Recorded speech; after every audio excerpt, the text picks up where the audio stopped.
बर्तन कोई बात। Yes, sir. Thank you, sir. Good evening, good sir. Evening sir. Good evening.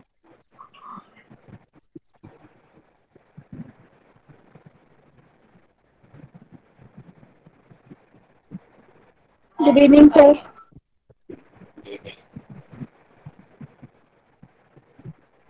Class 12 annual exam देना second all days on mentioned days and follow except Friday.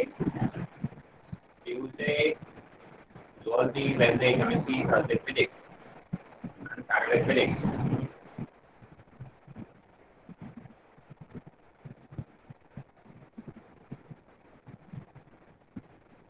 Okay.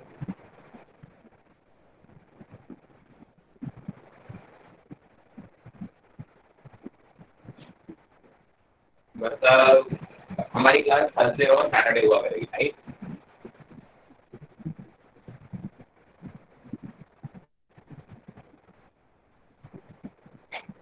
चलो भाई, क्या बातें चल रही थी बताओ। कैपेसिटर कराया था सर आपने, एनर्जी स्टोर इन कैपेसिटर। ठीक। कोई डाउट, कोई शंका किसी भी तरीके की? नहीं doubt?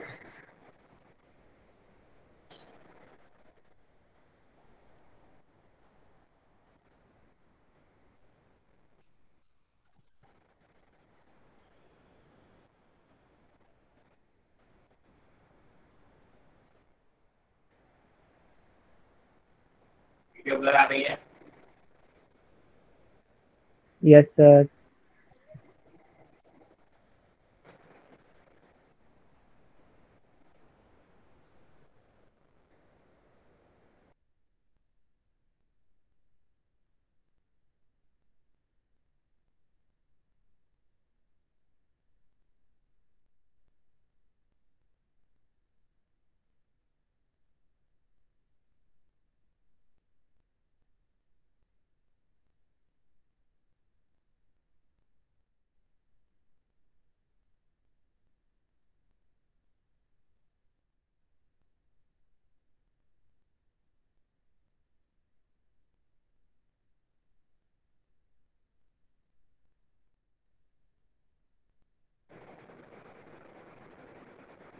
Not improved, right? Sir, video blur हो रही है।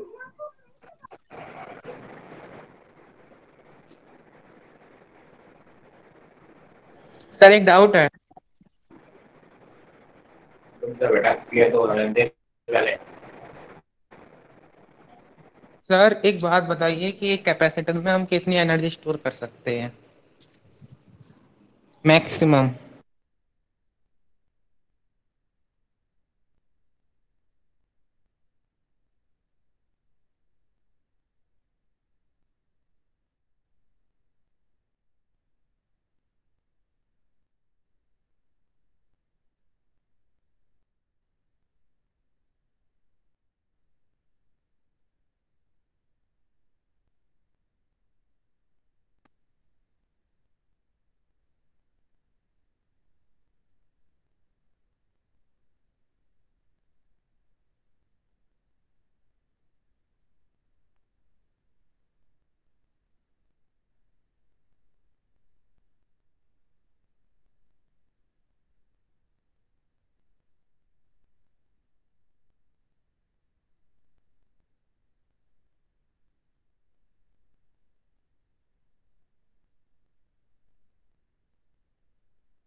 हाँ जी बोले, डाउट क्या डाउट है?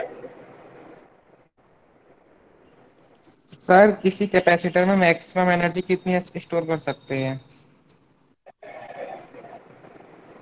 मैक्सिमम एनर्जी कितनी स्टोर कर सकते हैं?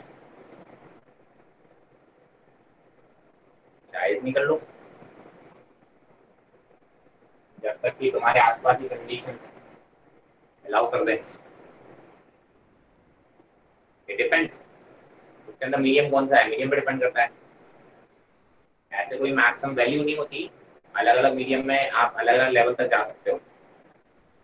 अगर हम वैक्यूम में रख देंगे तो इनफाइनाइट हो जाएगी। क्या हो गया बेटा? अगर हम किसी कैपेसिटर को वैक्यूम में रख देंगे तो इनफाइनाइट एनर्जी स्टोर हो जाएगी। इनफाइनाइट तो नहीं होगी बेटा, क्योंकि वैक्यूम में रखने से तुम क्या समझ रहे हो?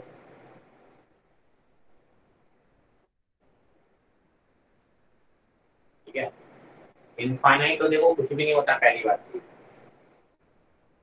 इनफाइनाइट तो तुम एक काम करो, तुम अगर तुम्हें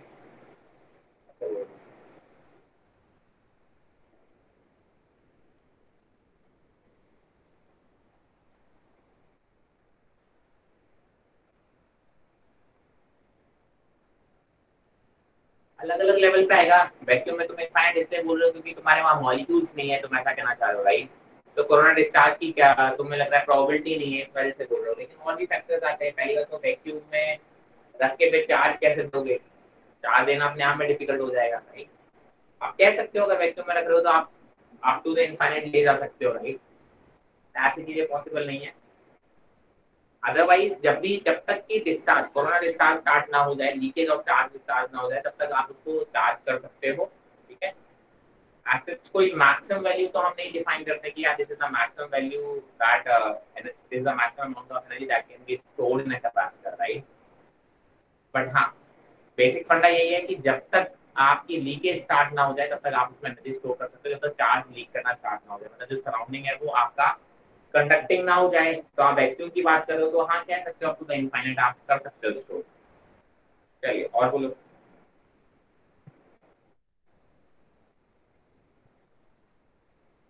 एनी अदर? सर अगर इनफाइनाइट हो गई उसकी एनर्जी जो स्टोर हो सकती है सर, फिर तो वो आगे एनर्जी पास ऑन ही नहीं कर पाएगा, वो उसके अंदर स्टोर ही होती जाएगी जितनी भी हम देंगे। स्टोरेज तो देखो, स्टोरेज जब तक आपकी सर्किट में नहीं कनेक्ट करोगे तब तक कैसे एनर्जी ट्रांसफर करोगे? एनर्जी कनेक्ट तो करना ही पड़ेगा ना यार। तो ये तो कोई बात नहीं कि एनर्जी से वो तो कितनी भी एनर्जी स्टोर कर लेगा, तब तक आप ट्रांसफर नहीं करते तो फिर सर्किट में नहीं लगाओगे। सर फिर वो आगे नहीं ट्रांसफर कर पाएगा ना इलेक्ट्रिक आगे और एनर्जी। पीछे क्या मतलब बेटा? सर्किट से ट्रांसफर मतलब क्या हवा से नहीं ट्रांसफर करता एनर्जी? वो वायर के थ्रू करेगा वो एनर्जी ट्रांसफर। तो आप वायर कनेक्ट करोगे तो ट्रांसफर होगी एनर्जी।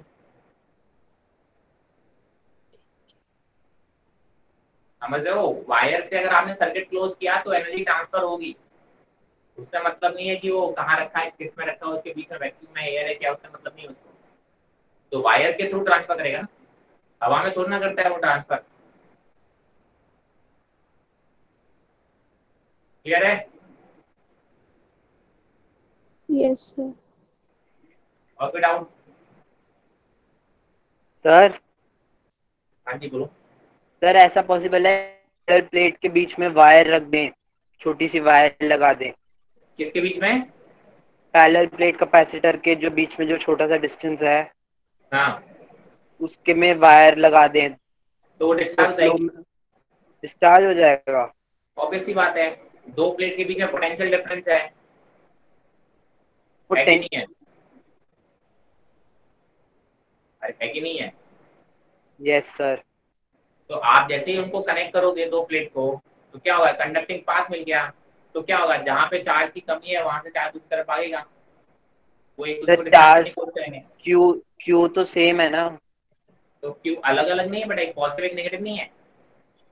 अच्छा उसकी वजह से। एक यस जगह सर। एफिशिएंसी ऑफ इलेक्ट्रॉन्स है, एक जगह डेफिशिएंसी ऑफ इलेक्ट्रॉन्स है, और दोनों की बराबर है। तो भाई साहब वो क्या करेंगे, वो बराबर बराबर चार्ज दोनों पे आ जाएंगे, तब तक ट्रांसफर होता रहेगा। मतलब जब तक दोनों के बीच में पोटेंशियल डिफरेंस जीरो नहीं हो जाएगा तब तक वो ट्रांसफर करेंगे चार्ज। ये तो एक नॉर्मल सी बात है। कंडक्टर, दो कंडक्टर हैं, दोनों को आपने कनेक्ट किया, चार्ज फ्लो होगा कि नहीं होगा?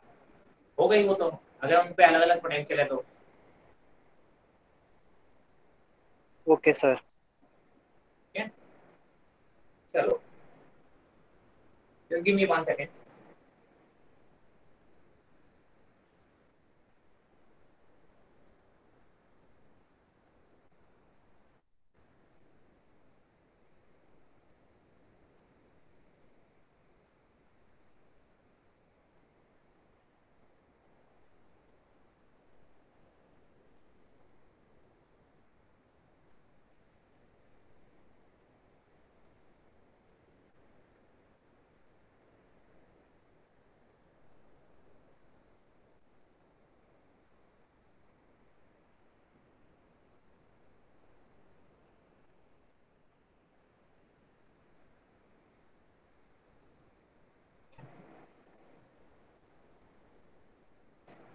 चलिए,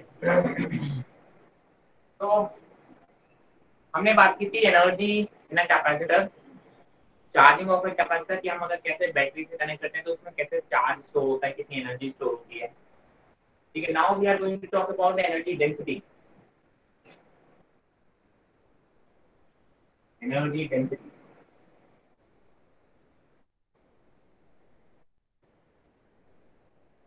एनर्जी डेंसिटी का मतलब क्या हुआ? Energy per unit volume.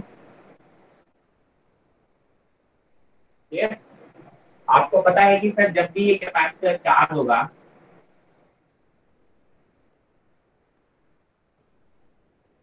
अगर ये कैपेसिटर चार्ज है तो इसके बीच में यहाँ पे इलेक्ट्रिक फील्ड है। इस इलेक्ट्रिक फील्ड की वैल्यू आपको पता है कितनी है? Sigma by epsilon not. मैंने कहा सर यहाँ से यहाँ के बीच की डिस्टेंस कितनी है? डी है। आप बोलोगे कि सर इसमें एनर्जी स्टोर कितनी है? That is equal to half T T square. Correct. अगर इसकी कैपेसिटी सी है और इसके बीच में पोटेंशियल डिफरेंस कितना है? डी है, तो आप बोलोगे सर एनर्जी कितनी है? Half T square. मैंने कहा सर डी को क्या लिख सकते हो? डी को लिख सकते हो आप ई इंटू डी, है ना, electric field into distance. Solve कर लो। मैंने कहा सर अगर मुझे चाहिए एनर्जी डेंसिटी दैट इज, तो आप बोलोगे किससे डिवाइड कर दोगे? आप बोलोगे हाफ टी को क्या लिख सकते हो? पैरेलल के सेवन से epsilon not A by D. ये तो सी की वैल्यू लिख दी मैंने, और आप यहाँ पे लिखोगे e square d square upon volume क्या लिखोगे? Area into d. ऐसे लिखोगे कि नहीं लिखोगे? सॉल्व करके बताओ यार एनर्जी पर डेंसिटी कितनी आ रहा है। सॉल्व करो इसको जल्दी से and tell me.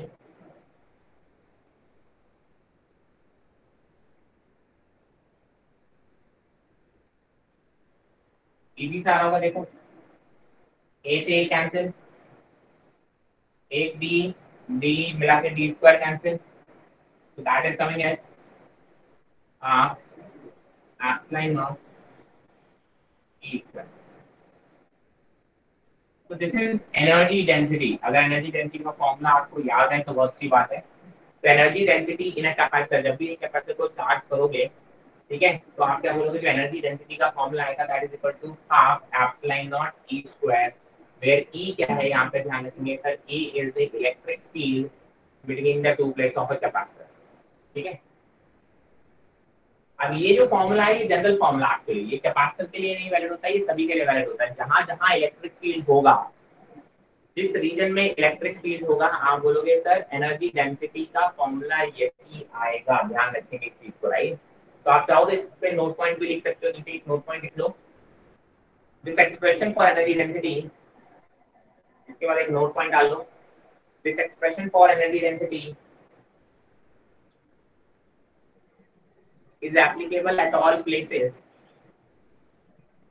is applicable at all places where there is electric field। जहां कहीं पे भी इलेक्ट्रिक फील्ड होगी, आप बोलोगे ये एनर्जी डेंसिटी का जो कंसेप्ट है, ये फॉर्मूला है, this will be valid for everywhere जहां पे भी इलेक्ट्रिक फील्ड होगा।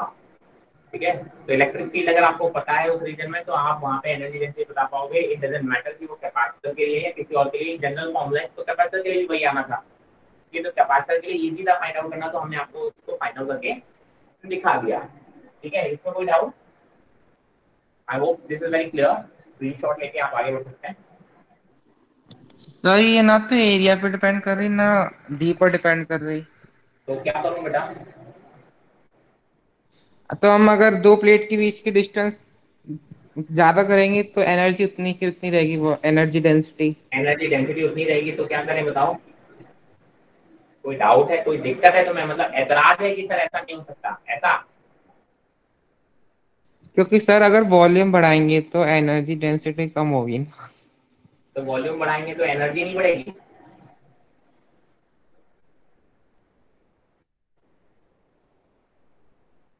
तो ये लो,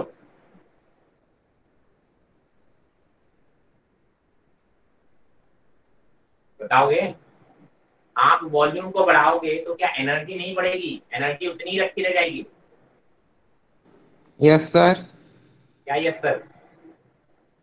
वॉल्यूम बढ़ाएंगे तो फिर एनर्जी बढ़ेगी, क्योंकि दो प्लेट को दूर करने में हमें कुछ वर्क करना पड़ेगा, और वो वर्क उसके एनर्जी में जाके। तो वो इस रेशियो में बढ़ती है कि एनर्जी डेंसिटी कैसे होता है? डेंसिटी का मतलब ही होता है वो यार वेरिएबल नहीं होती यार। तेरी किसी भी सब्सटेंस की जो डेंसिटी होती है, क्या वो उसके एरिया पे डिपेंड करती है कि उसके वॉल्यूम पे डिपेंड करती है कि उसके मास पे डिपेंड करती है?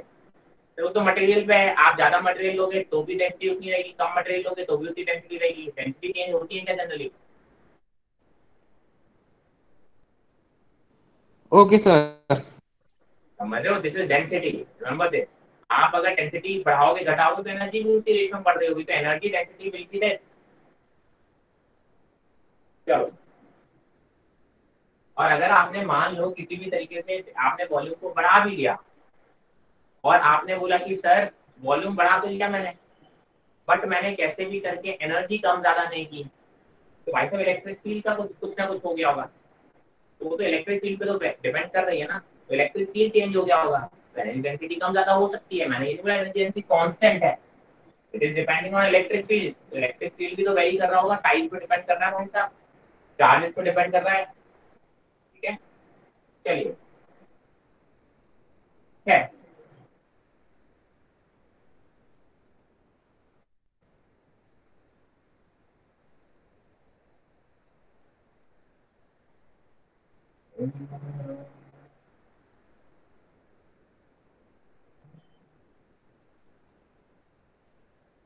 Now we are going to talk about the combinations of capacitors. Circuit में लगाएंगे अब हम एक से ज्यादा कैपेसिटर, तो कॉम्बिनेशन जैसे वहाँ पे पैरेलल एंड सीरीज कॉम्बिनेशन देखे थे रेजिस्टेंसेस के, तो एग्जैक्टली ये यहाँ पे हम देखने वाले हैं सीरीज एंड पैरेलल कॉम्बिनेशन। तो सबसे पहले हम बात करेंगे सीरीज कॉम्बिनेशन।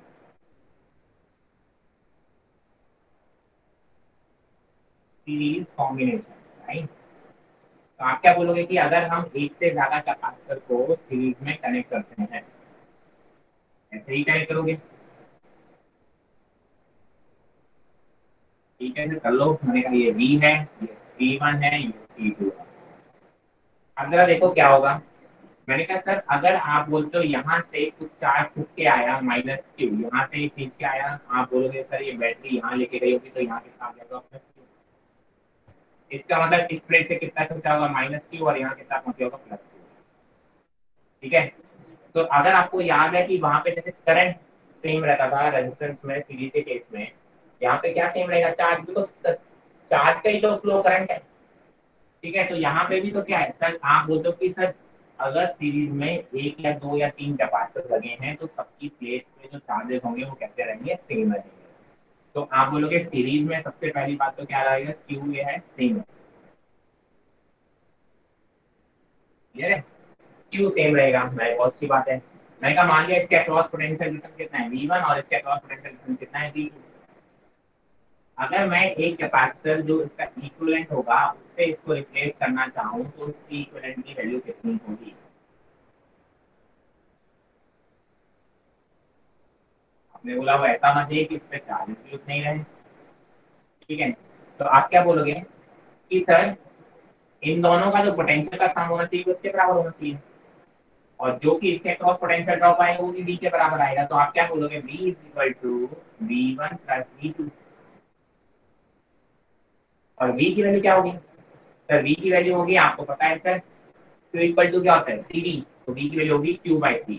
तो आप बोलोगे Q बाई C इक्वलेंट, ये इसका उठा लिया, V1 की वैल्यू निकाल लो, आप that will be equal to Q by C1 plus Q by C2। Q से Q कैंसिल हो जाएगा, तो आपको दिख रहा है कि सर यहाँ पे आप बोल सकते हो 1 by C equivalent is equal to 1 by C1 plus 1 by C2। तो अगर आप कैपेसिटर्स को पैरेलल में कनेक्ट करें, सॉरी सीरीज में कनेक्ट करेंगे, तो उसका जो C इक्विवेलेंट है वो इस तरीके से फाइंड आउट किया जाएगा, जो कि रेजिस्टेंस के केस से थोड़ा ऑपोजिट सा फॉर्मूले दिख रहे हैं। ठीक है, तो हमेशा हम ऐसे याद रखते हैं कि रेजिस्टेंस के केसेस का थोड़े ऑपोजिट चलते हैं फॉर्मूले। हाँ, इसमें ये चीज बताना चाहिए कि सर सीरीज में जब भी आप कनेक्ट करोगे तो charges will be same on each capacitor which are in series. ठीक है, और आप बोलोगे पोटेंशियल का जो सबका सम होगा वो टोटल पोटेंशियल के बराबर होगा। अगर मुझसे कोई पूछे कि सर V1 और V2 का रेशियो निकाल दो, आप निकाल सकते हो सर। जो V1 देखो, V1 जो V है वो इनवर्सली प्रोपोर्शनल टू C है, दिख रहा है मुझे। V इक्वल टू क्या होता है, Q बाई C। तो आप बोलो Q तो दोनों पे सेम है, तो आप बोलोगे V1 की वैल्यू अगर हम बोले V1 ratio V2, that can be given by 1 by C1 ratio 1 by C2, or you can say that V1 ratio V2 can be given as C2 ratio C1। ठीक है, अगर आपको टोटल पोटेंशियल पता है और फिर आपको V1 निकालने को बोला जाए तो आप V1 ऐसे भी निकाल सकते हो। V1 is equal to, V1 के सामने कौन है, C2,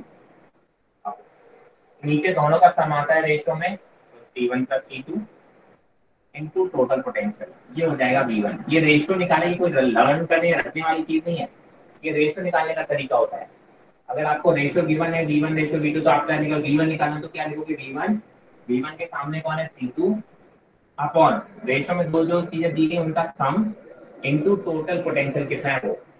इसी तरीके से आप V2 निकाल लोगे।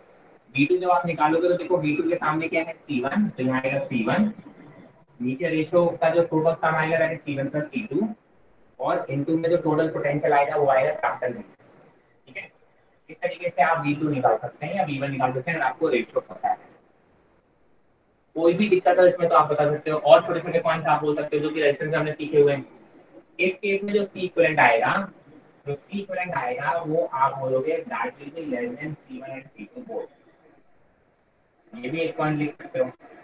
इसका जो C इक्विवेलेंट की वैल्यू आएगी वो C1 और C2 दोनों से ही कम आएगी। ठीक है, it will be lesser than the minimum capacitance. ये भी एक पॉइंट की तरह आप इसको नोट डाउन कर सकते हो। बाकी कोई भी डाउट है तो आप पूछ सकते हो, अदरवाइज स्क्रीनशॉट ले और आगे बढ़े।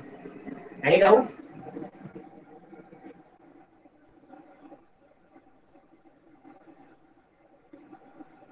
क्लियर है? No sir. किसी कैपेसिटर पे कितना चार्ज होगा वो उस कैपेसिटेंस पे डिपेंड नहीं करेगा। क्या हो गया? किसी कैपेसिटर पे कितना चार्ज होगा वो उसकी कैपेसिटेंस पे डिपेंड नहीं करेगा। डिपेंड कर तो रहा है, कहाँ मना कर रहा हूँ मैं डिपेंड करना। मतलब जो आपने दो कैपेसिटर लगाए हैं C1 C2 उन दोनों पे चार्ज तो सेम आया है ना। चार्ज सेम आया ये तो श्योर है। हाँ, कैपेसिटर पे डिपेंड ही नहीं करते कि इसका कैपेसिटेंस कितना है। आप ऐसे बोल रहे हो तो अब क्या करें भाई? पोटेंशियल किस पर डिपेंड करता है सर? सी, अगर आप देखो Q इक्वल टू क्या होता है, सी भी होता है, तो होता है कि नहीं होता? Yes sir. अब B की वैल्यू ऐसी आ रही है तो मैं क्या करूँ सर? किसी के लिए B1 आएगा तो उसके लिए Q1 आ जाएगा, Q2 के लिए आप बोलोगे सर C2 B2। अब वो V1 और V2 ऐसे आ रहे हैं कि Q1 और Q2 की वैल्यू सेम आ रही है, तो मैं क्या कर सकता हूँ? दूसरी बात आप ये देखो ना कि यहाँ से चार्ज जाएगा वही तो चार्ज यहाँ पहुंचेगा, यहाँ से चार्ज कम जाए और यहाँ चार्ज ज्यादा जाए, ऐसा पॉसिबल है क्या? No sir.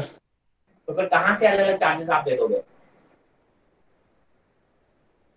आप कहीं अलग से तो नहीं दे दोगे ना। बैटरी तो यही करेगी ना, एक साइड से चार्ज को खींचती है और एक साइड से चार्ज को देती है।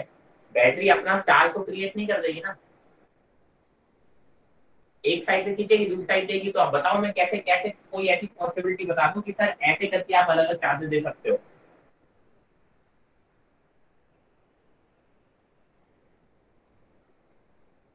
Govind, okay sir. सर अगर अगर C1 की कैपेसिटेंस कम हुई C2 से तो C1 की कैपेसिटेंस कम हो बनी रहे, मैंने तो कुछ बोला ही नहीं ज्यादा और कम। मैंने कहा बोला कि C1 की कैपेसिटेंस ज्यादा है?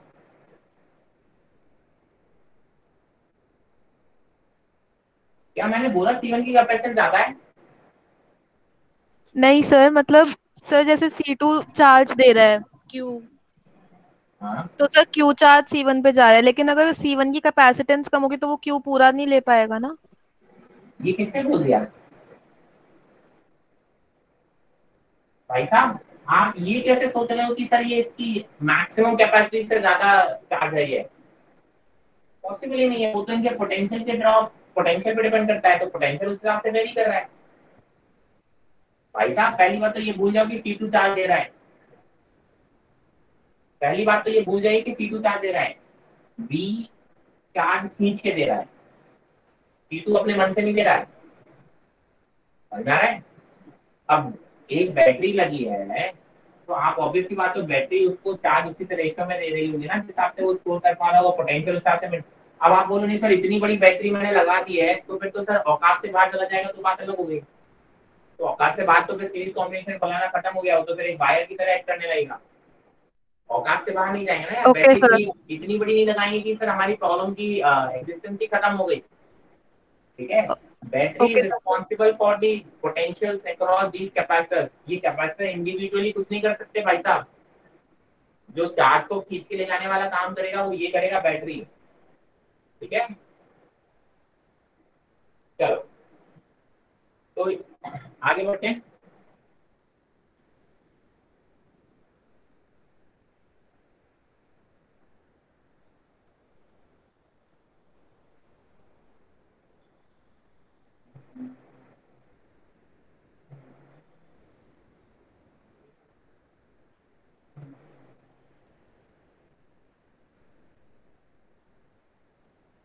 Okay, now we are going to talk about the parallel combination. ठीक है, पैरेलल कॉम्बिनेशन की बात कर लेते हैं।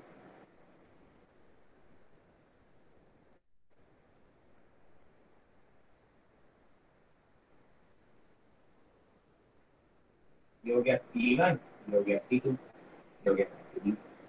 अब आपको एक चीज तो समझ में आ रहा होगा कि सर पैरेलल कॉम्बिनेशन में इन दोनों के अक्रॉस जो पोटेंशियल है वो सेम है।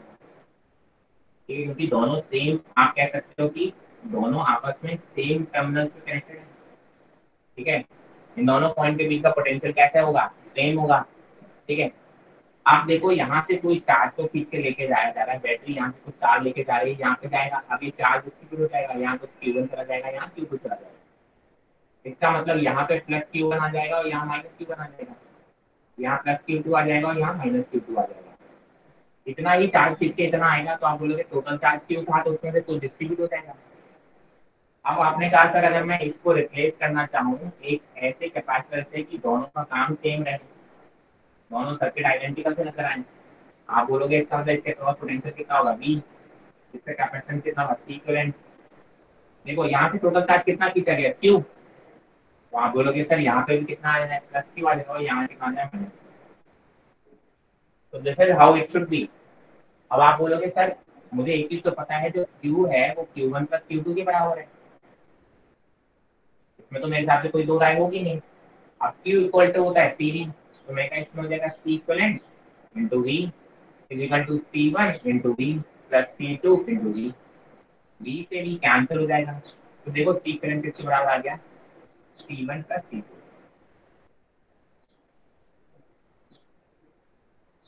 अब वही सारे पॉइंट्स हो जाएंगे। फिर पॉइंट्स क्या, सर एक तो C इक्विवेलेंट जो होगा वो greater than C1 and C2 both होगा, इसमें तो कोई दो राय है ही नहीं है। जो C इक्विवेलेंट आएगा वो दोनों से ही बड़ा आएगा। मैंने कहा सर Q जो रेशियो आएगा Q1 रेशियो Q2, अब आपको पता है Q इक्वल टू क्या होता है, CV। अब V दोनों के सेम है, इसका मतलब Q1 रेशियो Q2 किसके बराबर होगा, सर C1 रेशियो C2 के बराबर होगा। अब आपको Q1 निकालना है, तो Q1 निकालने का तरीका क्या होगा, Q1 के सामने कौन है, C1 अपॉन दोनों का सम कितना हो गया, C1 plus C2 into total charge कितना है, Q है।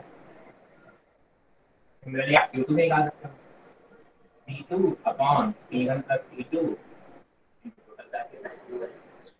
वही छोटे छोटे पॉइंट्स हैं। आप बोलोगे ये देखो जब रेजिस्टेंस को आप सीरीज में कनेक्ट करते थे तब वहाँ पे ऐसे ऐड करते थे, यहाँ पे जब पैरेलल में कनेक्ट कर रहे हैं तब इस तरीके से ऐड हो रहे होंगे। तो ये रेजिस्टेंस से थोड़ा सा उल्टा चलता है, तो इस तरीके से अपन करेंगे। इसमें कोई डाउट है, एनी डाउट, क्लियर है यहाँ तक? तो स्क्रीनशॉट लो फिर आगे बढ़े।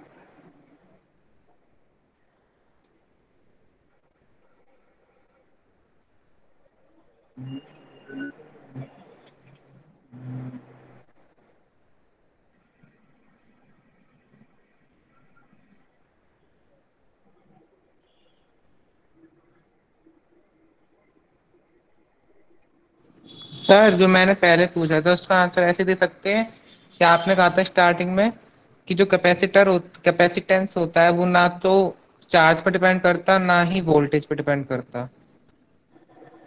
हाँ, तो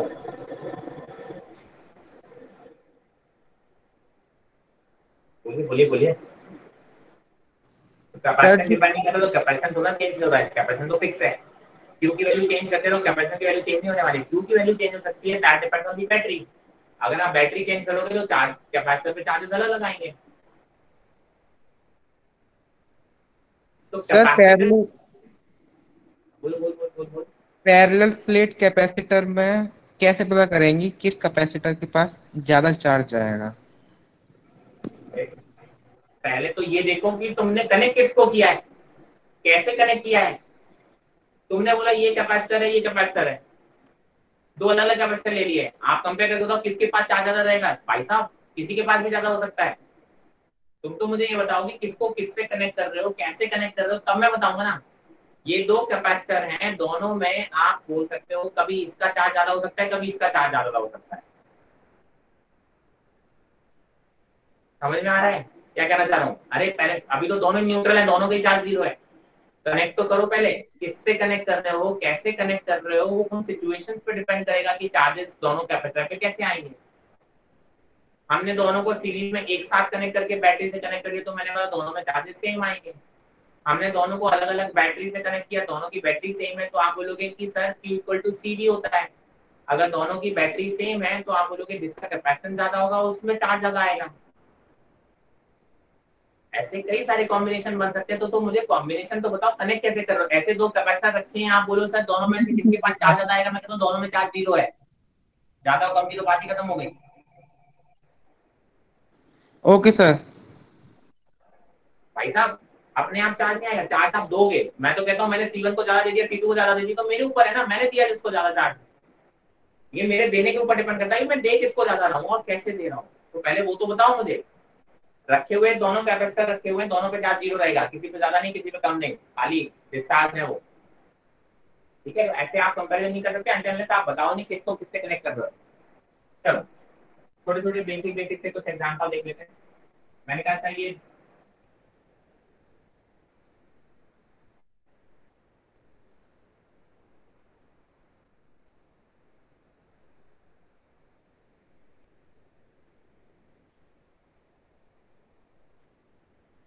'मेरा बताओ ए और बी के बीच में सी करंट कितना होगा, ए और बी के बीच में।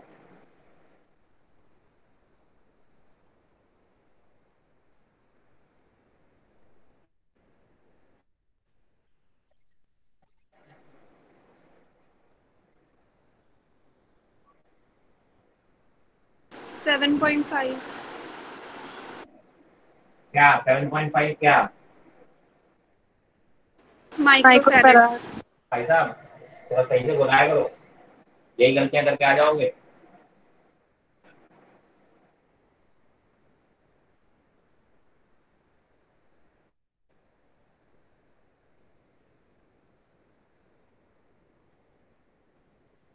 इजी सा क्वेश्चन था, इसमें तो कुछ होगा ही नहीं। आपने बोला ये कैसा है, पैरेलल है।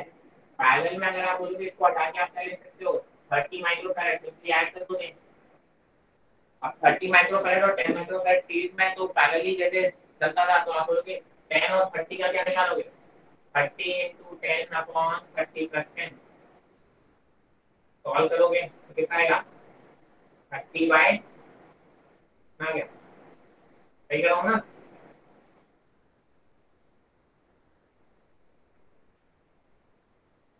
माइक्रोफैराड जो भी आएगा ऐसे 7.5 आ जाएगा, राइट। इसमें किसी को दिक्कत है तो भाई साहब पूछ लो, थोड़ा क्विकली करके, क्योंकि मुझे लग रहा है काफी बेसिक है, मैं ज्यादा स्टेप्स वगैरह फॉलो नहीं किए। Yes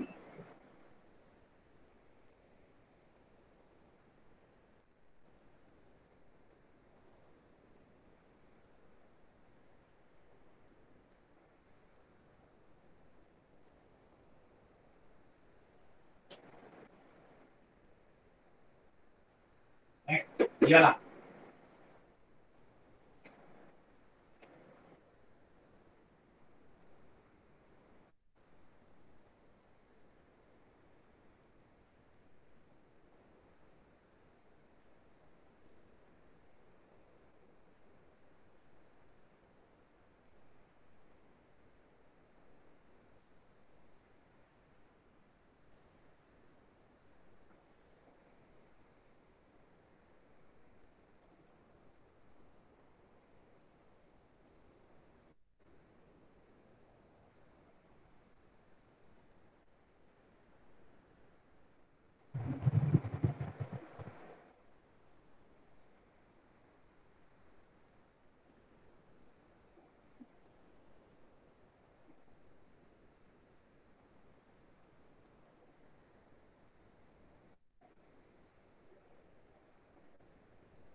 C2 upon C1 plus C2 into V1 minus V2। एक second,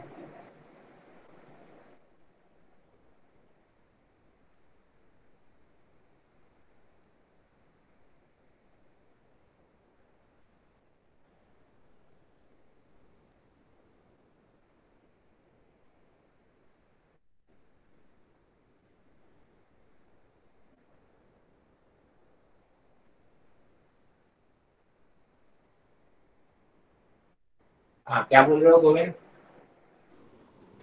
sir C2 upon C1 plus C2 ठीक है, C2 upon C1 plus C2 into into V1 minus V2।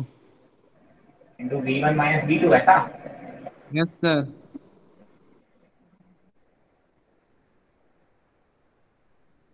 और कोई बोलो,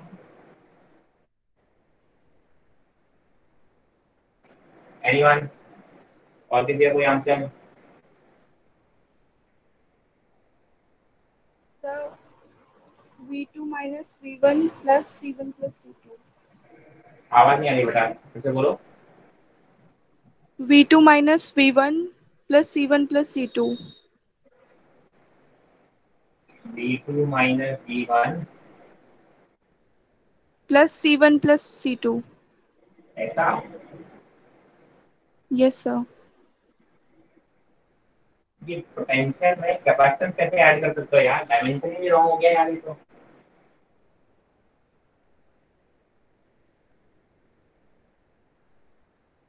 ये तो डायमेंशन ही रॉन्ग हो गया यार।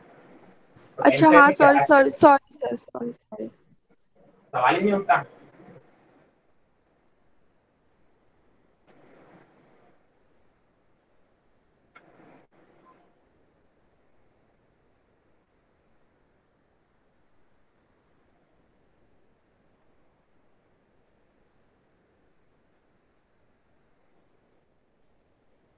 वो भी ये भी गलत है।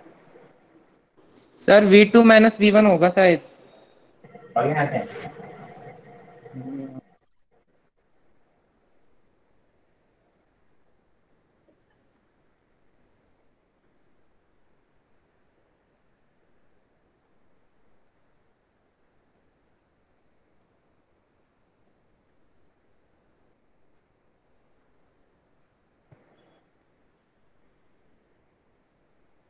गोविंद, मुझे मालूम है तूने क्या किया है, मैं फिर भी जानना चाहूंगा ये तूने क्या किया, ये बता। आई नो कि तूने क्या अप्लाई किया है। सर पहले मैंने C इक्विवेलेंट निकाला है, ठीक, फिर निकाल लिया, फिर मैंने चार्ज निकाला है, चार्ज निकाल लिया, फिर मैंने V equal to Q upon C1 करके आपका पोटेंशियल निकाल लिया। क्या लिखा? V is equal to. अच्छा सर मैंने पोटेंशियल डिफरेंस निकाला है, समझ गया। मुझे मालूम है बेटा तूने क्या किया है।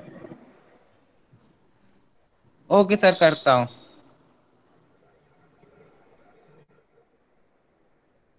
मैं तुम्हारे आंसर का स्ट्रक्चर देख के बता सकता तुमने क्या किया था।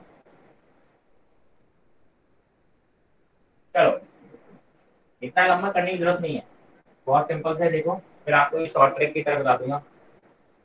चलो देखो,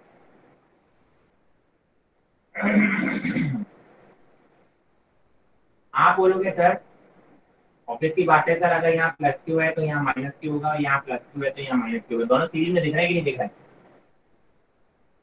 सीरीज में है ना ये? यार बोला करो यार। Yes sir. ये चीज तो पता है ना। मैंने कहा मान लो इस पॉइंट का पोटेंशियल V3 मान लेता हूँ,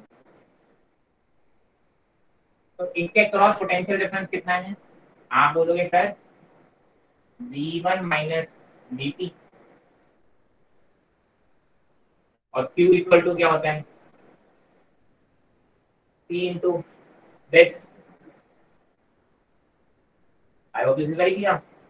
अब आपने अगर इधर वाले को पोटेंशियल को बड़ा मान के सॉल्व कर रहे हो तो आप इसी को बड़ा समझते हो, क्योंकि ये प्लस क्यू दिया है ना, तो यहाँ पे plus Q minus Q, obviously यार ये वाला पॉइंट हायर पोटेंशियल होगा, तो इसके बीच का पोटेंशियल डिफरेंस कितना होगा? आप बोलोगे V3 माइनस V2, तो Q की वैल्यू कितनी हो जाएगी?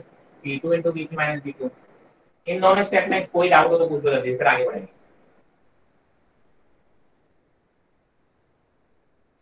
एनीवन इन दोनों स्टेप में कोई डाउट हो तो पूछ लो।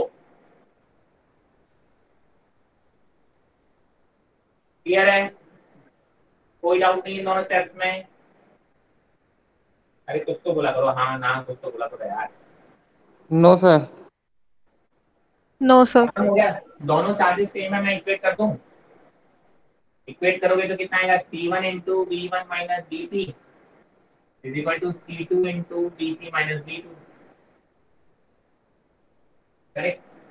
सॉल्व कर लो, यहाँ से B3 निकालना है तो B3 की जो वैल्यू आ रही होगी वो आ रही होगी C1 B1 C1 B1 plus C2 B2 upon C1 plus B2।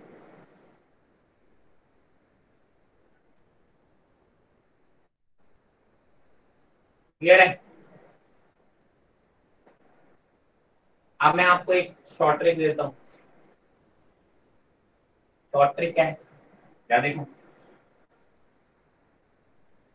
Short trick ये है कि सर जब भी इस तरीके से आपको एक कैपेसिटर के एक साइड का पोटेंशियल पता हो और दूसरा वाला एक जंक्शन पे कनेक्टेड हो, ऐसे ही कैपेसिटर का एक साइड का पोटेंशियल आपको पता है, दूसरा वाला जंक्शन पे कनेक्टेड है। मैंने कहा यहाँ पे आप चाहो तो एक और कैपेसिटर भी कनेक्ट कर सकते थे और यहाँ V3 भी ले सकते थे। करेक्ट? तो आप 2 3 4 जितने भी कैपेसिटर ऐसे हों जिनके एक साइड का पोटेंशियल आपको पता है और एक दूसरा पॉइंट जो है वो किसी जंक्शन पे कनेक्टेड हो और उस जंक्शन का आपको पोटेंशियल निकालना हो, तो आप क्या करोगे? देखो C1 V1 C2 V2 C3 V3 upon C1 plus C2 plus C3 add करते चले जाओ, सिंपली आपका आंसर यही आएगा। बस एक चीज ध्यान रखना, कभी कभी आपको पोटेंशियल की वैल्यू नेगेटिव दी रखी होगी तो वैल्यू को प्रॉपर साइन के साथ रखें। हो सकता था ये वैल्यू मैंने दे दी होती 5 वोल्ट और ये दे दी होती -10 वोल्ट। करेक्ट? तो आप प्रॉपर साइन के साथ रखेंगे वैल्यू, बस इस चीज का ध्यान रखेंगे। फिर से समझना, जैसे मैंने बोला आप चाहो तो अपनी कॉपी में इस फॉर्मेट का हिंट भी लिख सकते हो। एक कैपेसिटर के एक एंड का पोटेंशियल आपको पता है, दूसरा एंड एक जंक्शन से कनेक्टेड है। दूसरा कैपेसिटर का एक एंड का पोटेंशियल आपको पता है और दूसरा एंड उसी जंक्शन से कनेक्टेड है। सिमिलरली तीसरा कैपेसिटर भी अगर ऐसा ही है कि एक एंड आपका जंक्शन से कनेक्टेड है और एक एंड का पोटेंशियल आपको पता है, तो आप उनको V1 V2 V3 कंसीडर करेंगे पोटेंशियल्स को, और जंक्शन का पोटेंशियल निकालने का तरीका क्या होगा? C1 V1 plus C2 V2 plus C3 V3 upon C1 plus C2 plus C3। बस एक चीज को ध्यान रखेंगे कि साइन प्रॉपर रखेंगे V1 V2 और V3 के। तो ये आपके आगे शॉर्ट ट्रिक हो जाएगी कि आप इसे ऐसे शॉर्ट ट्रिक से सॉल्व कर पाएंगे। ठीक है? प्रोसेस मैंने आपको बता दिया कि प्रोसेस को किसी तरीके से चलेगा। Any doubts?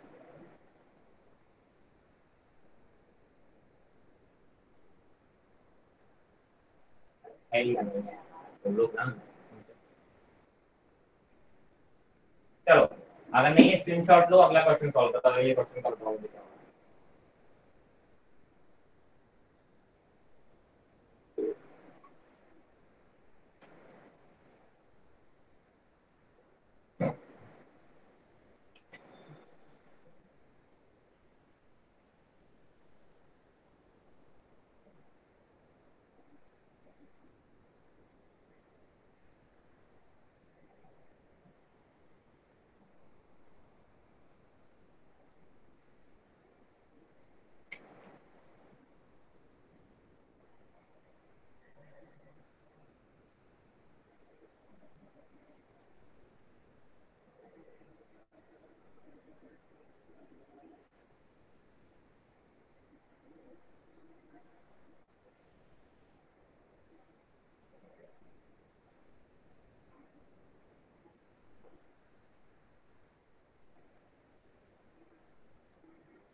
तो मैं क्या कहता हूँ, इधर देखिए एवरीवन, इधर देखो, इसको पहले तो सॉल्व करना पड़ेगा। मैं क्या देखो, ये 4 और ये 4 सीरीज में कनेक्टेड है तो इनका जो इक्विवेलेंट आएगा वो 2 हो जाएगा। क्लियर है? इस स्टेप में डाउट हो उसी स्टेप में मुझे रोक देना। अब इन दोनों का जो रिजल्टेंट 2 माइक्रोफैराड होगा वो इसके साथ पैरेलल में कनेक्ट होगा, है ना? ये दोनों को हटा के आप एक लगाओगे तो पैरेलल में कनेक्ट होगा। तो 2 माइक्रोफैरड और 2 माइक्रोफैरड पैरेलल में, मतलब फिर 4 माइक्रोफैरड हो जाएंगे। फिर वो 4 माइक्रोफैरड इसके साथ सीरीज में होगा तो फिर 2 माइक्रोफैरड हो जाएंगे।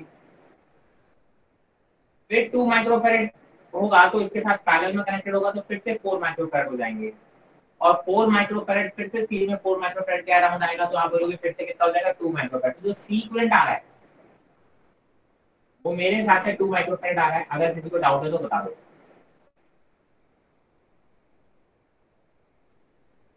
सर एक 4 बार और फिर से 4, बताना। 4 और 4 2 हो जाएंगे सीरीज में। अब ये वाला इक्विवेलेंट हटाओगे तो यहाँ पे लगाओगे तो 2 माइक्रोफैरड के पैरेलल में आएगा, तो वो वाला 2 और ये वाला 2 मिला के पैरेलल कनेक्शन हो जाएंगे 4। अब इसको हटा के यहाँ पे 4 लगाओगे तो फिर 4 और 4 सीरीज में आ जाएंगे। 4 और 4 सीरीज में आ जाएंगे तो फिर से कितना हो जाएगा 2। फिर यहाँ से 4 वगैरह पूरा हटा के यहाँ पे 2 लगाओगे, फिर 2 और 2 मिला के पैरेलल में कितना हो जाएगा 4। और फिर इसको हटाओगे तो ये 4 के साथ सीरीज में लगेगा 4, तो 4 और 4 सीरीज में फिर से कितना हो जाएगा 2। तो जो सी करंट आएगा वो आएगा 2 माइक्रोफैरड। अगर सी करंट अगर 2 माइक्रोफैरड आएगा तो आप बोलोगे सर जो क्यू आएगा क्यू इक्वल टू होता है CV, C current into V, so that is equal to 2 into 200 microcoulomb, that is 400 microcoulomb। Sir voltage को माइक्रो में रखो ना। क्या वोल्टेज को माइक्रो में रखो ना सर। माइक वोल्टेज को माइक्रो में क्यों रखते हैं? क्योंकि कैपेसिटर सर माइक्रो में और चार्ज भी माइक्रो में आया है। तो बैटरी तो बेटा 200 वोल्ट की लिखी है, तो मैं माइक्रो में क्यों रखूं बेटा? कैसा है रे तू गोविंद, दिमाग से ठीक है ना? Okay sir okay.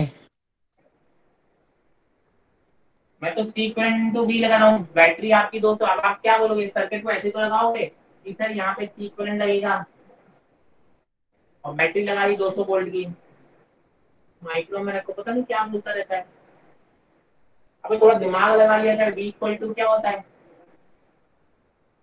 ये माइक्रो में ये माइक्रो में कैंसिल नहीं हो जाएगा।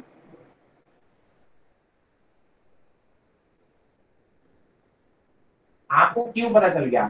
क्यू का मतलब क्या है कि सर यहाँ पे प्लस क्यू होगा, यहाँ माइनस क्यू होगा, correct.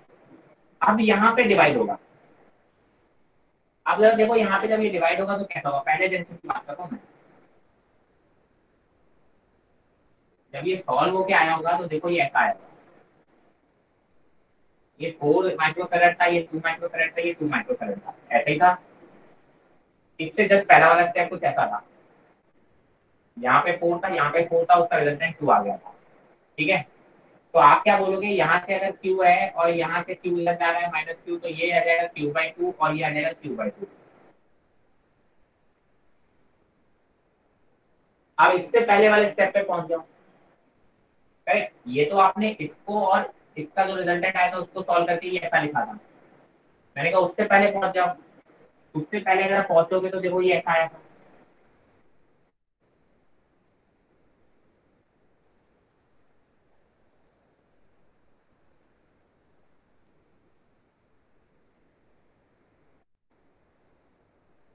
Four microfarad, 2 microfarad, 4 microfarad, 2 microfarad और 2 माइक्रोफैरड, ये उससे पहले का स्टेप है,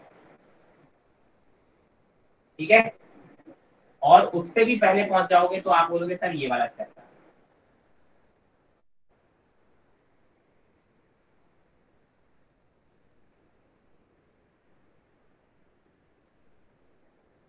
फोर टू फोर टू नहीं, 4 4 2 4। अब देखो इसको दोबारा समझने में आसानी होगी। आपने इन दोनों को सीरीज में कनेक्ट किया, इन दोनों का सीरीज का इक्विवेलेंट आया था 2 माइक्रोफैरड, हटा दिया, इसकी जगह पे 2 माइक्रोफैरड लगा दिया, ये वाला स्टेप आ गया। आया कि नहीं आया? आपने बोला सर इस 2 और इस 2 को एक स्टेप बीच में गायब हो गया क्या? देखते हैं, शायद एक स्टेप गायब देख लो, चलो देखते हैं।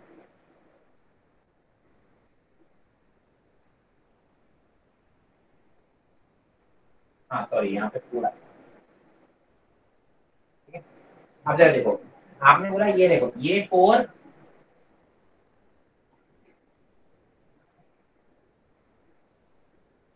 स्टेप मिसिंग है क्या, देखो जरा चेक करो, शायद एक स्टेप मिस कर दिया मैंने। 4 और 2,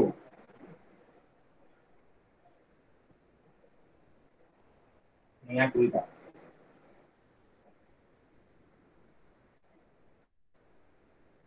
चलो जरा देखो, आपने बोला इसको क्या किया आपने, 4 को उठा के यहाँ पे रिप्लेस मार दिया, तो ये 2 माइक्रो फैरेड का हो गया। ठीक है, आप क्या करोगे, आप बोलोगे सर ये स्टेप से यहाँ पहुंच गए।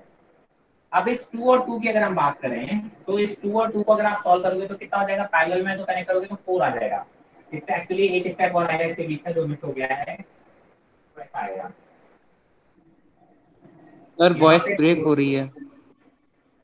4 4 और यहाँ पे 4 आ जाएगा। देखो इस स्टेप से यहाँ पहुंचोगे, देखें इस, यार एक तो मुझे ना रिस्पॉन्स किया करो, हाँ से पहुंच गए। इस स्टेप से देखो ये 4 और 4 को हटा के यहाँ पे ये 2 से रिप्लेस मार दिया। अब ये 2 और 2 पैरेलल हो गए तो क्या हो जाएंगे 4। तो इस और 2 और 2 को, इस पूरे सर्किट को हटा के यहाँ से 4 से रिप्लेस मार दिया। ठीक है, अब इन 4 और 4 को सीरीज में मानेंगे तो आप बोलोगे इनका इक्विवेलेंट कितना देगा, 2 माइक्रो फैरेड। तो इनको हटा के मैंने यहाँ पे 2 माइक्रो फैरेड का लगा दिया तो ये आ गया। ठीक है, और इन दोनों को रिप्लेस मार दोगे, यहाँ पे 2 और 2 पैरेलल है तो यहाँ 4 आ जाएगा, और 4 और 4 का सॉल्व करोगे तो यहाँ तक इक्विवेलेंट आ जाएगा। तो आई होप यहाँ तक आपको क्लियर होगा। यहाँ पे Q आया तो ये Q/2 डिवाइड हो गया। अब जब ये Q/2 डिवाइड हुआ तो आप बोलोगे सर इस पे आ जाओ। ठीक है, यहाँ पे तो Q/2 आ गया होगा और यहाँ पे फिर से Q/2 गया होगा, इसका मतलब यहाँ पे Q/2 आया होगा। करेक्ट। अब इसके बाद ये वाला स्टेप आया था, यहाँ से जो ये वाले 4 से, इस वाले 4 से जो Q/2 निकला है वो फिर से डिवाइड हो गया यहाँ पे 2 पार्ट में। ये Q/2 यहाँ से आ रहा था, देखो यहाँ से आ रहा था Q, यहाँ से आ रहा था Q, यहाँ Q/2 चला गया और यहाँ Q/2 चला गया, तो इधर से Q/2 निकलेगा, इधर Q/4 चला गया और इधर भी Q/4 चला गया। इसमें कोई दिक्कत? अब ये नो सर। Q/4 हो गए, कोई दिक्कत? No sir. तो ये जो Q/4 है वो बेसिकली क्या है, ये वाला Q/4 जो इधर आ रहा है, यहाँ तो Q/4 चला गया ना इस वाले में, तो ये बचा हुआ Q/4 यहाँ आया। तो अब जरा देख लो, ये Q/4 यहाँ आया तो यहाँ पे भी Q/4 ही आया होगा।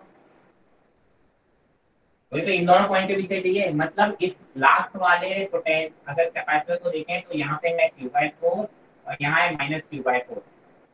इन दोनों के बीच का पोटेंशियल चाहिए मुझे P और Q, और मुझे इन दोनों के कैपेसिटेंस पता है कितने हैं, 4 माइक्रोफैराड। क्या मैं निकाल पाऊंगा potential difference? V equal to क्या हो जाएगा, Q/C। V इक्वल टू कितना हो जाएगा, Q/C, जो भी वैल्यू आई देख लो। कोई भी स्टेप नहीं समझ में आ जाएगी, काफी बड़ा सा क्वेश्चन था, मैंने बहुत कॉम्प्लिकेटेड सा था, मैंने समझाने की कोशिश की। अगर आपको किसी भी स्टेप में कोई भी दिक्कत है तो अभी पूछ लो, देख लो उसको आराम से। आई एम गिविंग यू 1 और 2 मिनट्स।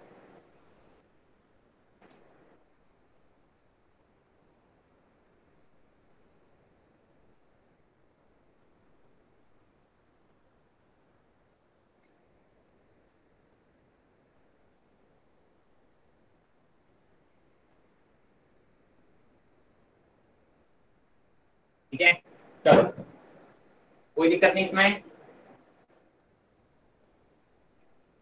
काफी अच्छा क्वेश्चन था, इतने लेवल पे भी जाके पूछते नहीं है, एक क्वेश्चन करा दे ताकि दिमाग थोड़ा सा खुल जाए, बस और कुछ नहीं। ज्यादा कॉम्प्लिकेटेड ना लगे तो आप अभी के लिए आराम से इसको कॉपी पे नोट करें, कभी देखने का मन करे तो देख लिया करें। जनरली इस लेवल के क्वेश्चन कम पूछे जाते हैं, कम क्या ना के बराबर पूछ जाते हैं, एक आध लेवल हमेशा आगे कर लेते हैं ताकि बेसिक्स है। अब इसमें देखो होता क्या, ये वाला सर्किट लगा दो लास्ट वाला, इतना पूछ सकते थे, छोटा सर्किट पूछा जा सकता है। ठीक है, तो प्रोसेस अगर मैंने 2 बार बड़े लेवल में कर लिया तो छोटा वाला बहुत आसानी से कर पाओगे। चलो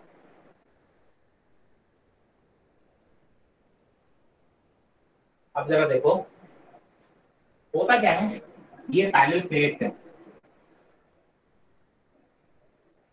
इस टाइप से, ये आपस में कनेक्टेड है वायर से, इस पॉइंट को बी से किया है और इसको आपने क्या करना है, ग्राउंड कर दिया वायर। ठीक है, हर प्लेट की डायमेंशन दे रखी है, हर प्लेट का डायमेंशन जो एरिया है वो ए है, और 2 प्लेट के बीच की डिस्टेंस जो है वो क्या क्या है, डी है और इनके बीच में वैक्यूम फील्ड है। मुझे इन प्लेट्स का कैपेसिटेंस बताना है, सी इक्विवेलेंट कितना होगा एंड चार्ज कितना होगा हर प्लेट पे वो बताना है। अब जरा देखो ये जो प्लेट है ये कैसे काम करती है। मैंने कहा देखो इसके बाहर कोई प्लेट नहीं है, इसका मतलब यहाँ वाले साइड पे इसमें प्लस क्यू आ जाएगा, Q1 मान लो कितना आ जाएगा, प्लस Q1 आ जाएगा। ठीक है, आप बोलते हो कि सर अगर यहाँ प्लस Q1 है तो यहाँ पे माइनस Q1 आ जाएगा।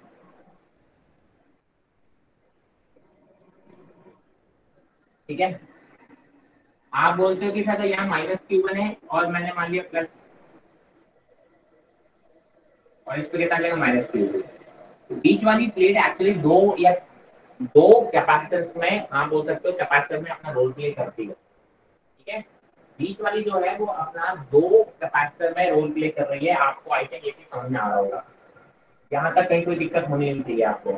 अब एक्चुअली क्या है, मैं इनको हमेशा नंबर दे देता हूँ। इसको नंबर प्लेट दे दिया 1, इस वाले साइड को दे दिया 2, इसको दे दिया 3 और इसको दे दिया 4। अब क्या होता है कि जब भी दो प्लेट जिनके बीच में दो पॉइंट जिनके बीच में हमको कैपेसिटेंस इक्विवेलेंट निकालना होता है हम उनको बाहर रख लेते हैं। देखो आप क्या बोलोगे 1 और 4 आपस में कनेक्टेड है, मतलब एक ही पॉइंट हो गए। अगर 1 और 4 वायर से कनेक्टेड है इसका मतलब एक ही पॉइंट हो गए, तो आप क्या बोलोगे 1 और 4 एक पॉइंट हो गए। ये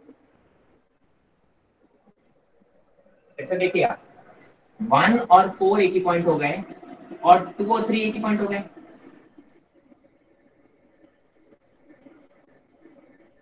हो गए कि नहीं हो गए?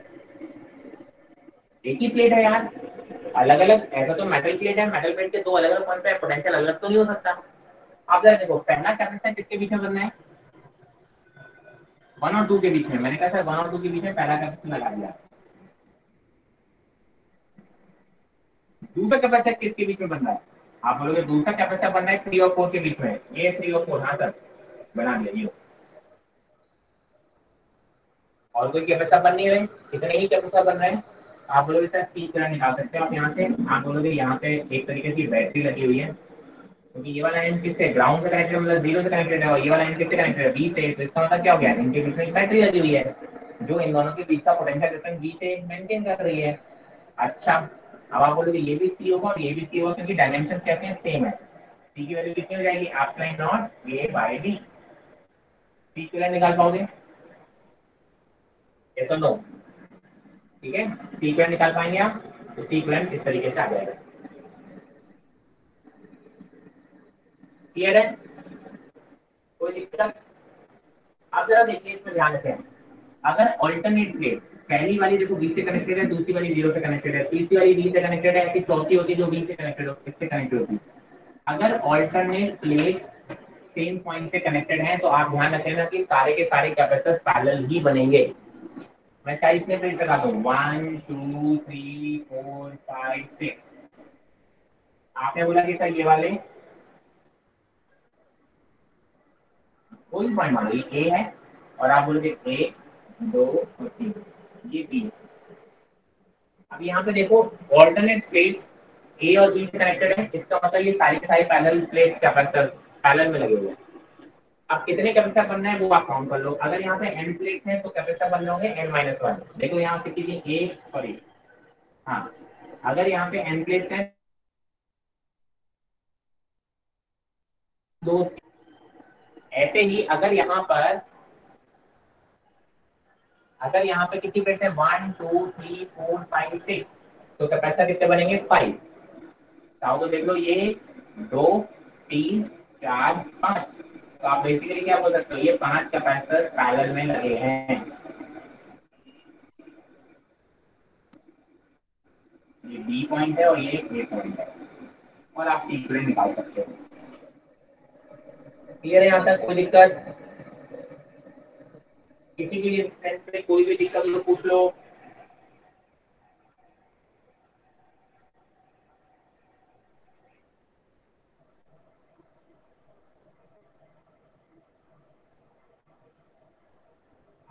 अरे है यार आउट या नहीं है, एवरेज क्वेश्चन दे दूं आपको? अच्छा मुझे चार्जेस बताओगे जरा। इस वाली फेज पे टोटल चार्ज कितना होगा बताया कोई? सबको बता दो 1 2 3 4 चार फेजेस हैं, चारों फेजेस के चार्जेस बता दो मुझे।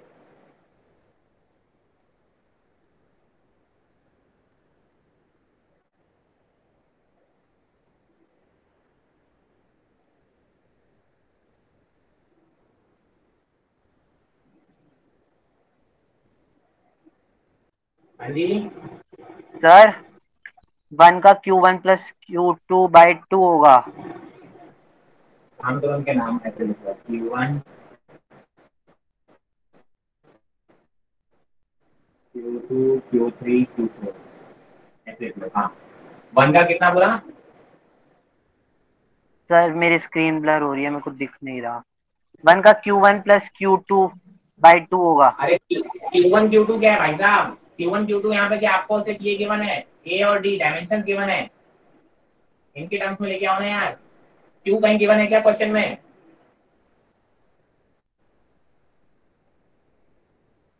No sir. तो भाई साहब वही वही वही लेके आओ, ये 1 है ये 2 सर है, ये 4 है ये 3 है ना। 2 क्या एप्सिलॉन हो नॉट गया? A V by D. 2 epsilon not, ये किसका है? कौन सी प्लेट का है? 1 Q1 है मतलब कितना बोले? 2 epsilon not A by D, A V by D. ये बोल रहे हो क्या? A B बाई D, अच्छा हाँ सॉरी गलत है।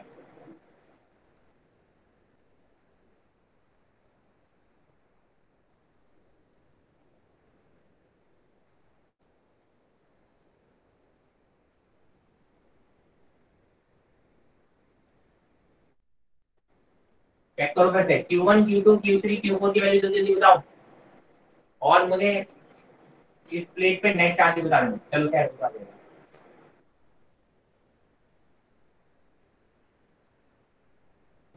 सर स्क्रीन ब्लर हो रही है। बस तुम्हें सॉल्व करना है, सॉल्व करो ना तुम।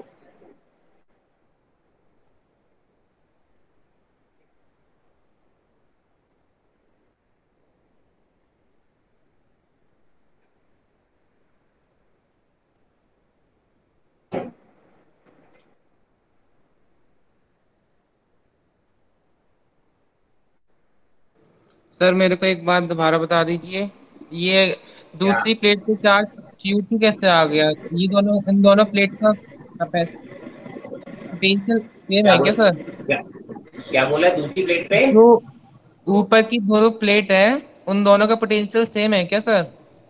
इसका कौन और सी सबसे प्लेट की नीचे बात कर वाले रहा है? का, इसका और नीचे वाले का। अरे नाम बोला करो यार। 1 2 3 4 नाम बना रखे, ऊपर नीचे वाला कमान भेज देना। मैंने नाम दे रखे, मैंने प्लेट को नाम बोल। ये 1 है, ये 2 है, ये 3 है, ये 4 है, किसकी बात कर रहा है? जो एक तो सबसे ऊपर प्लेट है और एक सबसे नीचे प्लेट है। अपना मुक्का मार रहा है। मैंने कहा प्लेट के नाम मैंने दे रखे 1 2 3 4। 1 और 4। 1 और 4 तेरे को दिख नहीं रहा है? यहाँ पे 1 और 4 आपस में कनेक्टेड है सेम डी से।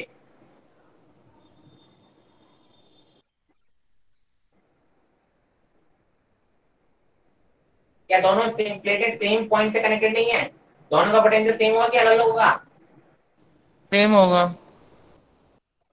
तो क्या पूछना चाह रहा है फिर?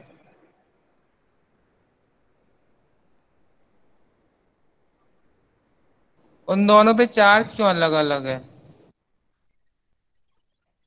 उन दोनों पे चार्ज क्यों अलग अलग आएगा, ऐसा बोलो। Yes sir. आया तेरा अलग अलग?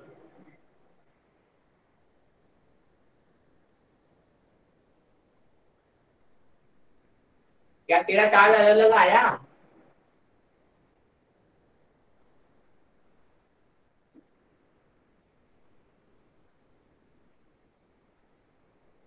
क्यों गोविंद?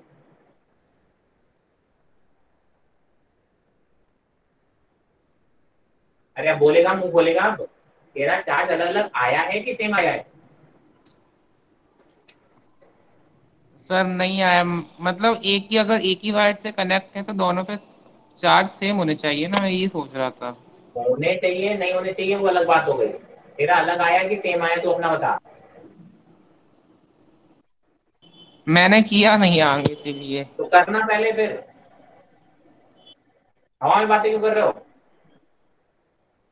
फिर कौन बोला कि अलग आएगा? बिल्कुल अलग आ सकता है, इस केस में नहीं आएगा। सर Q2 सेकंड और थर्ड प्लेट का 0 होगा क्योंकि वो दोनों उससे कनेक्टेड हैं। किससे? अर्थिंग से हैं वो दोनों, तो उससे क्या होगा? तो उनका पोटेंशियल 0 हो जाएगा। पोटेंशियल 0 हो जाएगा और Q is equals to CV होता है, तो उसका V 0 हो गया। कैपेसिटर के लिए होता है, प्लेट के लिए नहीं होता बेटा। अच्छा, प्लेट के लिए नहीं होता। ये प्लेट है, कैपेसिटर बनेगी। इन दोनों के बीच में पोटेंशियल डिफरेंस निकालोगे तब Q इक्वल टू CV लिखोगे बेटा। सब पहली और आप बंद लास्ट करके वाली कुछ मत प्लेट कर। पे। मैं कहा दे रुक जा। इधर देखो, आपने बोला कि सर ये दोनों कैपेसिटेंस सेम आएंगे कि नहीं आएंगे? हाँ सर, क्योंकि इनकी डायमेंशन सेम है, तो ये C है तो ये भी C आएगा, और C की वैल्यू आपको पता है एप्सिलॉन नॉट A/D आएगा। यहाँ तक कोई दिक्कत नहीं है। आपने बोला सर यहाँ से Q निकालो, कितना आएगा Q, टोटल Q। आप बोलोगे सर टोटल Q क्या निकालना है सर? यही निकाल लो, इसके क्रॉस पोटेंशियल V है, तो इसके क्रॉस पोटेंशियल अगर V है तो Q इक्वल टू कितना हो जाएगा? CV। तो Q की वैल्यू आ गई epsilon not A/D into V। यहाँ पे देखो प्लस Q होगा 1 पे, और 2 वाली प्लेट पे होगा माइनस Q।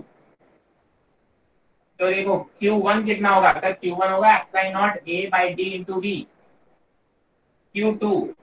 Q2 है माइनस Q, तो Q2 जो आएगा वो आएगा minus epsilon not A/D into V। Similarly ये प्लस Q होगा और ये माइनस Q होगा, तो 4 पे पूछो Q4 कितना होगा? आप बोलोगे sir epsilon not A/D into V। और Q3 कितना होगा? आप बोलोगे minus epsilon not A/D into V। आप बोलोगे इस प्लेट पे अगर कोई मुझसे नेट चार्ज पूछे तो कितना होगा सर? इन दोनों का sum. Net charge on the middle वाला प्लेट जो होगा, नेट चार्ज वो इन दोनों का सम होगा, तो Q2 और Q3 का सम कितना हो जाएगा? दोनों को ऐड कर दो, that will come at -2 times of epsilon not A/D into V। अब पूछो कोई डाउट हो तो।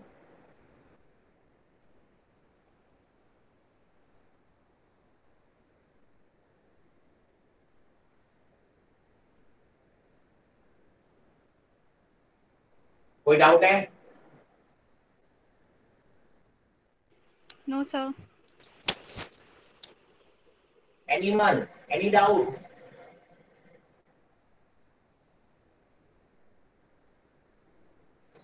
क्लियर है ना ये चीज? Yes sir. फिगर बनाओ, ये वाले फिगर से सॉल्व करो, इस पे क्यों अटके रह गए यार? मैंने यहाँ फिगर बना के तुम्हें नीचे दिया है, थोड़ा सॉल्व तो करो।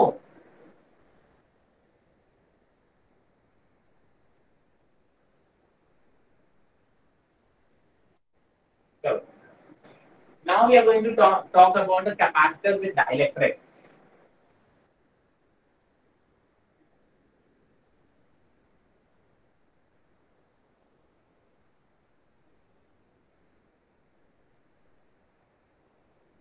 अभी तक हमने बोला पैरेलल प्लेट कैपेसिटर में बीच में क्या है? आप बोल सकते हो कि एयर या वैक्यूम ट्रीट कर रहे हैं, राइट? मैंने बोला नहीं सर, अब अगर मैं इस कैपेसिटर के बीच में कोई और मीडियम फिल करूंगा तो क्या होगा? ठीक है, I mentioned the capacitance C, area of cross section is A। मैंने कहा मान लो मैंने एक इनके बीच में एक प्लेट, मेटेलिक प्लेट इंसर्ट कर दी, मेटेलिक प्लेट जिसकी थिकनेस है T और एरिया ऑफ क्रॉस सेक्शन तो वही E के बराबर है। पूरे कैपेसिटर में मैंने एक ऐसी प्लेट इंसर्ट कर दी जो कि मेटेलिक प्लेट है। अब होगा क्या कि सर अगर मान लो जब ये चार्ज होगा, ये प्लस Q होगा, ये माइनस Q होगा, तो यहाँ पे इलेक्ट्रिसिटी ऐसे होगी, यहाँ पे भी इलेक्ट्रिसिटी ऐसे होगी, बट यहाँ पे इलेक्ट्रिसिटी 0 होगी क्योंकि ये मेटल है। मेटल के अंदर इलेक्ट्रिसिटी कितनी होती है? 0। करेक्ट।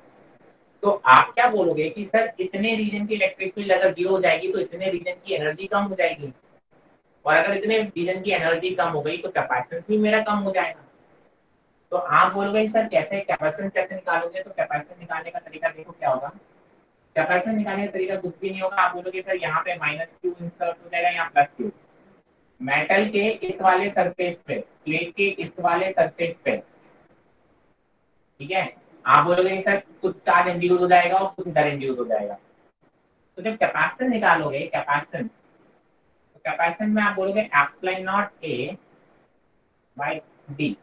अब जरा देखो डी में आप बोलोगे नीचे जो डी था, ध्यान से सुनना, जो डी, अच्छा इसके लिए के की वैल्यू कितनी होती है कोई बताया इसके लिए के?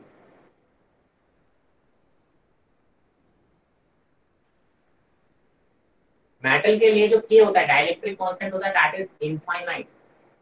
कितना होता है मेटल के लिए जो डाइलेक्ट्रिक कांस्टेंट होता है वो कितना होता है, इनफाइनाइट होता है, ठीक है। तो आप क्या बोलोगे कि हमेशा ध्यान रखना कि इसको ऐसे सॉल्व करते हैं कि सर यहाँ पे जो डी है, पूरे डी में अब आपका इलेक्ट्रिक फील्ड नहीं है, केवल कितने में है, आप बोलोगे केवल डी माइनस टी में। ध्यान रखेंगे इलेक्ट्रिक फील्ड अब पूरे रीजन में नहीं है, कितने रीजन में है, सर ये बीच वाला रीजन खाली है, तो आप बोलोगे जो कैपेसिटर इफेक्टिव आएगा वो ये आएगा। जितने में इलेक्ट्रिक फील्ड है सिर्फ उतने की आप क्या काउंट करोगे, डी काउंट करोगे, बाकी की डी काउंट नहीं करोगे। तो अगर मेटालिक प्लेट आपने इंसर्ट किया है तो आपका आंसर कुछ ऐसा आएगा। Is it clear?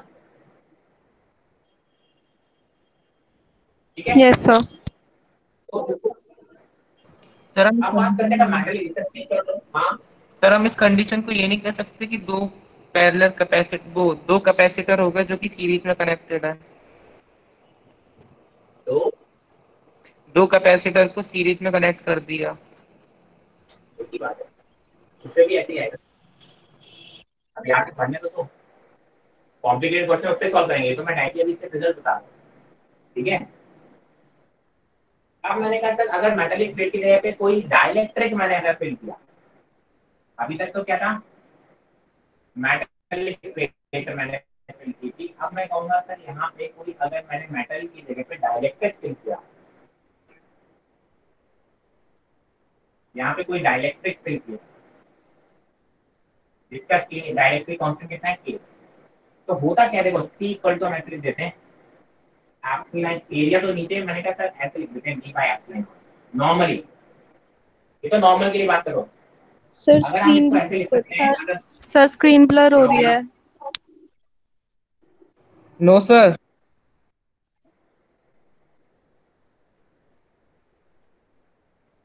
अभी तेरा नो यस में कन्वर्ट हो जाएगा, मुझे मालूम है तेरे यहाँ आज ही लेट पहुंचती ना।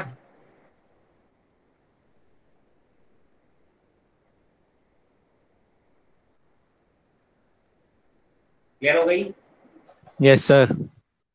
Yes sir.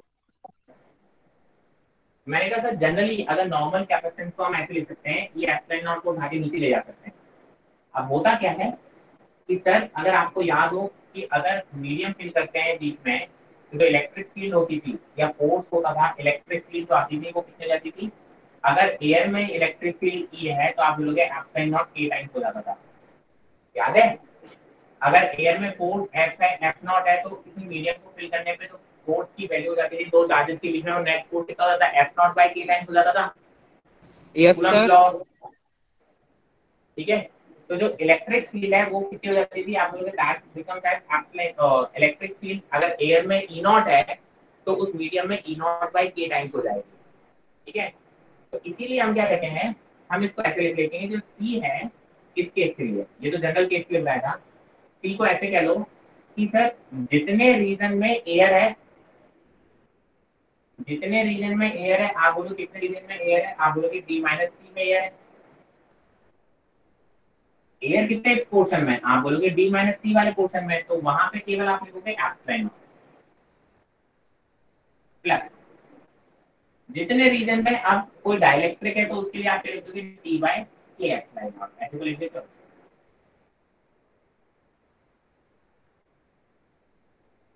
ठीक है। तो इसको एप्सिलॉन को वापस ऊपर ले जाओ, वो तो सिर्फ लिखने का तरीका मैंने बता दिया, तो आप लोगों के साथ ये हो जाएगा epsilon not A upon D minus T plus T by के, ये ऐसे कन्वर्ट हो जाएगा। जो नेट सी इक्विवेलेंट आएगा वो ऐसा आएगा, जितने रीजन में एयर था उसका तो एल्के रख दिया प्लस, आप बोलोगे जितने रीजन में डाइलेक्ट्रिक भरा गया उतने में आप बोलोगे वहां पे वो कहते हो प्लस टी बाई के। अब मैं कहता हूँ अगर मल्टीपल प्लेट डाल दी गई होती तो, अगर यहाँ पे आप बोलते हो यहाँ पे मल्टीपल प्लेट डाली गई होती तो क्या होता। मैंने कहा मान लो ये कैपेसिटर है, यहाँ पे T1 T2 T3 ऐसे 3 प्लेट डाल दी गई अलग अलग, ये K1 K2 K3 T1 T2 और T3 थिकनेस की, ये आपने अलग अलग उसकी डाइलेक्ट्रिक प्लेट्स अगर डाली है, तो अब आप सी इक्विवेलेंट कितना बोलोगे, तो सी इक्विवेलेंट कितना हो जाएगा epsilon not A upon total कितनी थी यहाँ से यहाँ डी थी, टोटल तो डी थी, अब एयर कितने में बची, आप बोलोगे सर इतनी तो हटाओगे ना, बाकी बची एयर है, तो आप बोलोगे डी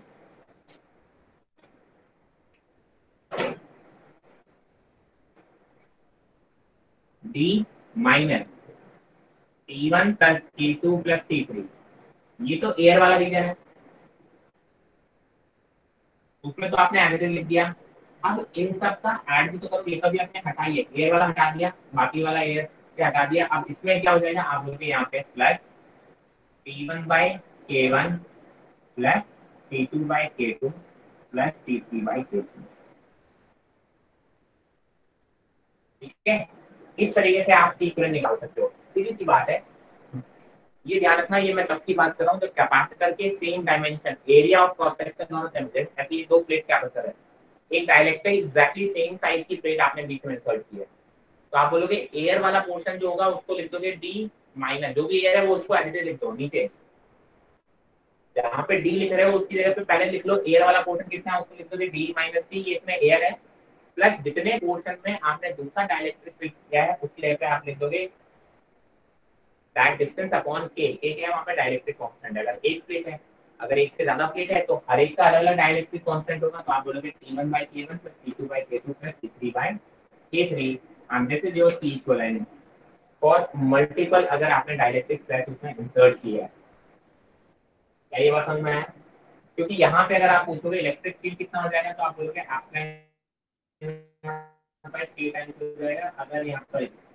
अगर यहाँ पे इलेक्ट्रिक फील्ड E नॉट है तो इस रीजन में E नॉट बाई के टाइम्स हो जाएगा, ठीक है। तो कई बार आपसे ये भी पूछा जा सकता है कि कितना हो जाएगा, तो आप बता सकते हो कि सर इतना हो जाएगा। यहाँ तक कोई दिक्कत,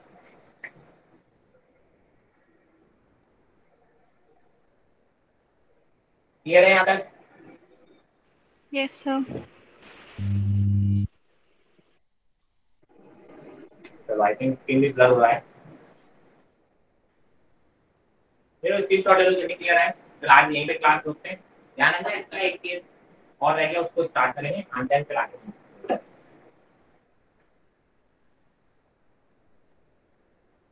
स्क्रीनशॉट ले लो जैसे इसकी स्क्रीन क्लियर हो, आई थिंक थोड़ा ब्लर हो रही है। चलिए कोई नो डाउट सर आज के क्लियर है। सेशन में?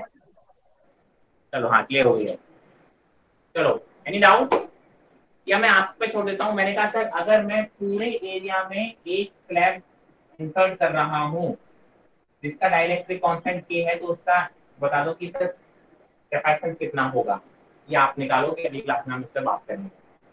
पूरे एरिया को मैंने एक डाइलेक्ट्रिक से फिल कर दिया जिसका डाइलेक्ट्रिक कांस्टेंट के है, तो बताओ उसका सी इक्विवेलेंट कितना होगा, ठीक है।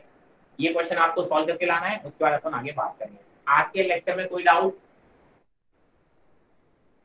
Any doubt? No sir. चलिए सर आज के लेक्चर को यहीं खत्म करते हैं, थैंक यू, गुड नाइट।